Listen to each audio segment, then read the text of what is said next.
Het belangrijkste nieuws van Curaçao in het Nederlands. Extra Journaal, vers van de pers.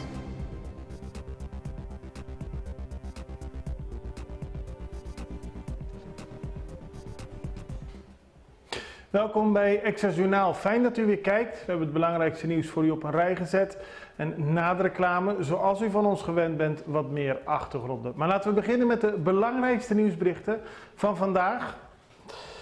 Leden ACU willen dividend. Dat is de opening van de Extra vandaag. De ACU is een coöperatieve bank met meer dan 28.000 leden op Curaçao, Aruba, Sint Maarten en de Besseilanden.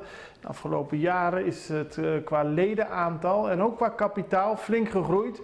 En gisteren was er een grote vergadering die van 's ochtends vroeg tot diep in de middag duurde.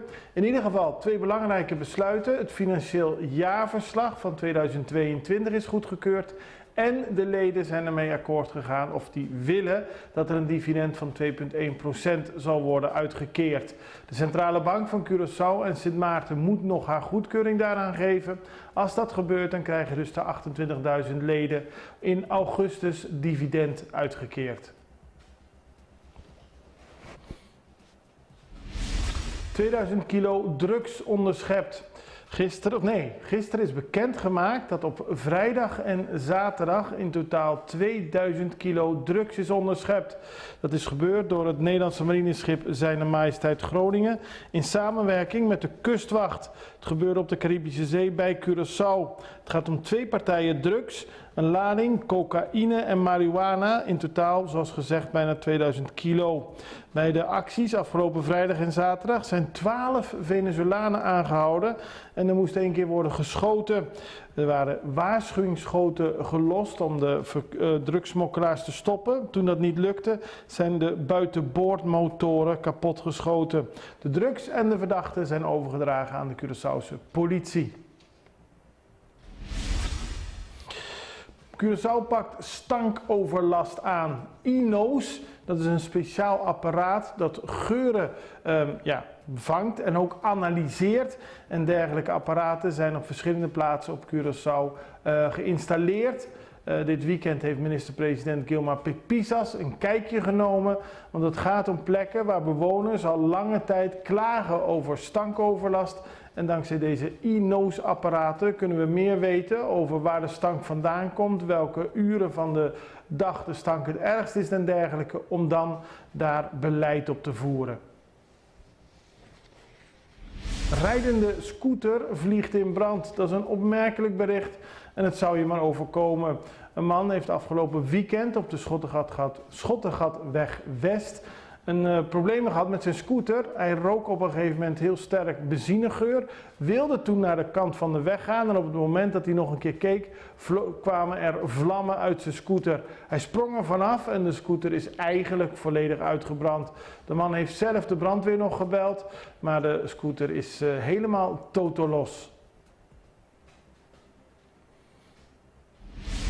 Veel uitgaansgelegenheden blijken niet op orde te zijn. Dat blijkt uit een onderzoek dat het ministerie van Economische Ontwikkeling samen met het ministerie van Gezondheid en medewerkers van de BAP hebben geconcludeerd nadat ze afgelopen weekend 12 gelegenheden in de wijk Montagne hebben gecontroleerd. Het gaat zowel om minimarkets als cafés, bars, restaurants en dergelijke. Van de 12 uitgaansgelegenheden en andere lokaliteiten waren er maar 3 helemaal op orde. Bij de andere waren er problemen als illegale nummerverkoop, onhygiënische keukens, bedorven of beschadigde levensmiddelen en andere van dergelijke zaken. De controles zullen door blijven gaan, zo is al aangekondigd.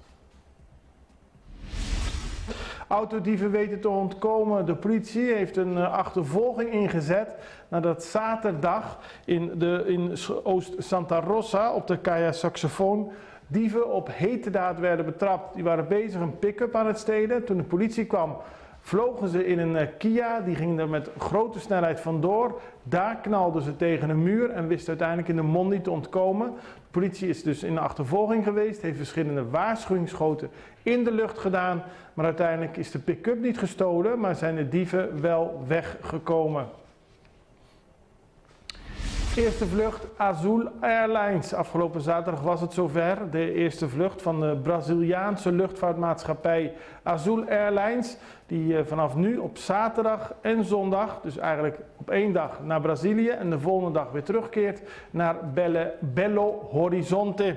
En tegelijkertijd is aangekondigd door Azul Airlines, dat Brazilië's grootste luchtvaartmaatschappij is, dat er in oktober en november extra vluchten zullen komen. En vanaf december zal er een verdubbeling van de frequentie komen en wordt er dus 2 keer per week gevlogen.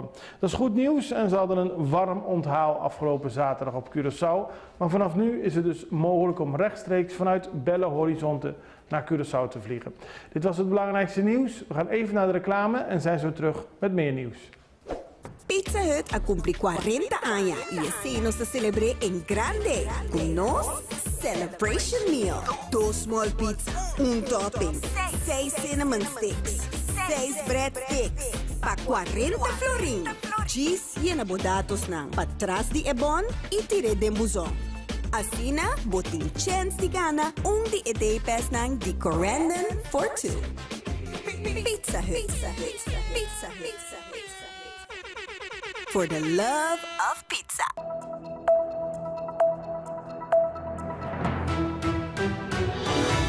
Dan gaan we naar een bericht dat de afgelopen week veel mensen in dwang heeft gehad, zo wil ik het niet noemen. Maar veel mensen hadden het over de nieuwe regels die zijn ingevoerd om te reizen met de minderjarigen. Nou, die zouden eigenlijk 1 juli ingaan. Er is nu een overgangsperiode ingesteld, maar toch is het belangrijk dat mensen weten waar ze aan moeten voldoen. Morgen hebben we er meer aandacht over, maar in ieder geval wil ik u nu al meedelen dat volgens het Gemeenschappelijk Hof van Justitie tot en met 14 juli elke dag tussen 8 en 4 uur, dus ook op zaterdag tot 12 uur, maar 5 dagen in de week van 8 tot 4, op zaterdag van 8 tot 12, de balie open is voor mensen die een zogenaamde uittreksel uit het gezagregister nodig hebben.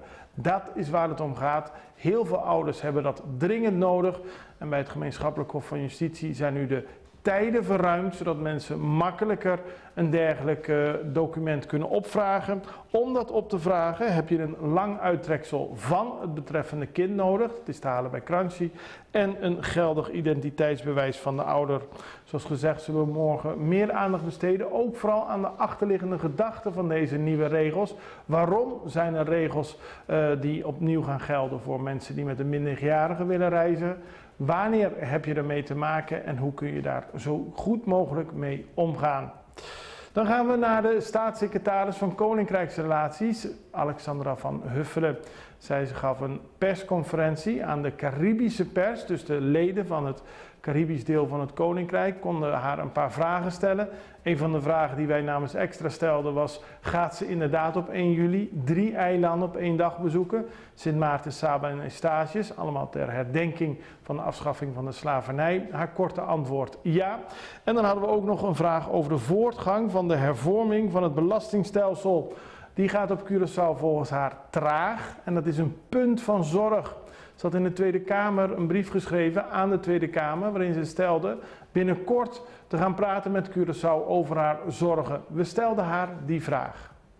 Gaat u eind juli in gesprek met de Curaçaose regering over de trage voortgang van de hervorming van het belastingstelsel? Wat is uw insteek? Nou, ik ga niet eind juli, maar ik ben begin juli, namelijk op 2 en 3 juli op Curaçao. En ik ga dan zeker ook met de regering spreken, niet op 2 juli, want dat is een feestdag, maar op 3 juli. Om vervolgens te gaan hebben over de herfinanciering van de leningen en ook over de voortgang van de landspakketten. Dus die onderwerpen zullen ongetwijfeld aan de orde komen. In Nederland, in de Tweede Kamer, wordt deze week een motie behandeld die Curaçao oproept opnieuw een nulmeting te doen van het onderwijs, maar dan door een onafhankelijke organisatie en niet door de inspectie. Dat is een motie van CDA-parlementariër Joba van den Berg. Die is vorige week ingediend en wordt dus deze week behandeld. We vroegen staatssecretaris Alexandra van Huffelen wat zij van de motie vindt. Vraag 3, wat vindt u van de motie van het CDA? om opnieuw onderzoek uit te laten voeren. Nou, ik heb die motie ontraden. Dat wil betekenen dus dat ik het niet ermee eens ben. Ik heb aangegeven aan de leden van de Tweede Kamer dat ik blij ben dat de minister van Onderwijs op Curaçao en de onderwijsbesturen met elkaar in overleg zijn. En ik wacht de uitkomsten van dat overleg graag af. Dus ik heb die motie ontraden. Ja. En dan gaan we naar Friesland in Nederland, want daar is een theaterproductie, mede naar aanleiding van de herdenking van de afschaffing van de slavernij. Die is zoals bekend in het Koninkrijk op 1 juli 1863 afgeschaft. En mede naar aanleiding daarvan is een bijzondere theaterproductie in Friesland begonnen. Het stuk heet Un Dia Nobel, of als u het in het Fries wil zeggen, Un Nije Day. Het is een theaterproductie over een nieuwe dag en is geïnspireerd door een schilderij dat in Leeuwarden hangt. Het gaat over een zwarte bediende. Het gaat om een jongen die is geboren op Curaçao en als 7-jarige tot slaaf gemaakt werd. Het is een interessante openluchtvoorstelling waarbij heel veel zaken aan de orde komen, zowel van vroeger als van nu. Relatie zwart en wit. Kijk naar dit stukje dat Sam Jones heeft gemaakt naar aanleiding van deze theaterproductie. Dat heeft hij gedaan voor Caribisch Netwerk.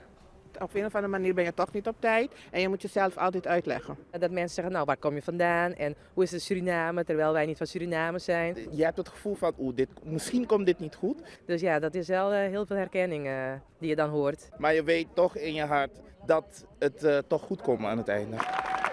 Enthousiaste reacties, herkenning en waardering bij het publiek dat kijkt naar Un Dia Nobel. Een nieuwe dag. Het is een theaterproductie over verwarring, over zwart en wit, over verbinding. Een productie over slavernij vanuit wit perspectief en vanuit zwart perspectief. Deze keer niet met een link naar Amsterdam, Rotterdam of Utrecht, maar vanuit Leeuwarden, vertelt actrice Julie Miguel die roots heeft op Curaçao.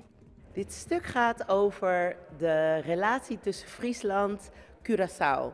Een voorbeeldverhaal om de black and white, ongemakkelijkheden, historie in 2023, maar ook in 1763 eigenlijk te laten zien met muziek, dans en verhaalvertelling.